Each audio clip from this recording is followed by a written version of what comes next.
நடிகர் ரஜினி அவர்கள் கட்சி ஆரம்பிக்க வேண்டும் என்று ஆர்எஸ்எஸ் அமைப்பை சார்ந்தவர்கள் தான் கடுமையான அழுத்தம் கொடுத்தார்கள் என்பதை நாம் காலப்போக்கில் தெரிந்து கொண்டோம்.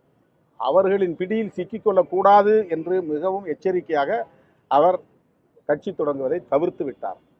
அவருக்கு பதவி மீது மோகம் இல்லை, அதிகாரத்தின் மீது மோகம் இல்லை, முதலமைச்சராக வேண்டும் என்கிற வெறி இல்லை, வேட்கை இல்லை. அதனால் அவர் அமைதியாக ஒதுங்கிட்டார்.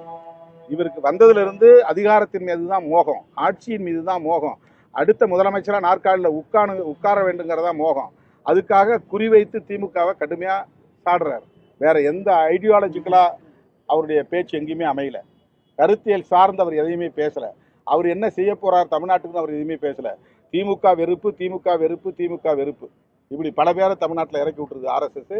அதில் இவர் ஒருத்தர்.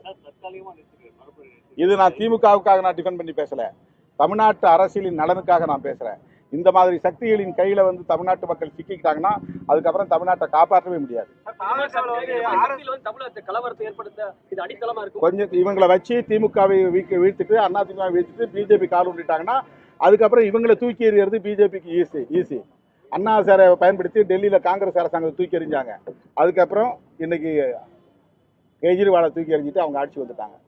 அதுதான் நாளைக்கு தமிழ்நாட்டில் நடக்க போகுது. ஒரு தேர்தல் 2 தேர்தலில் விட்டு பிடிப்பாங்க. அதுக்கப்புறம் பிஜேபி தான் இங்கே தமிழ்நாட்டினுடைய அடித்தளம்.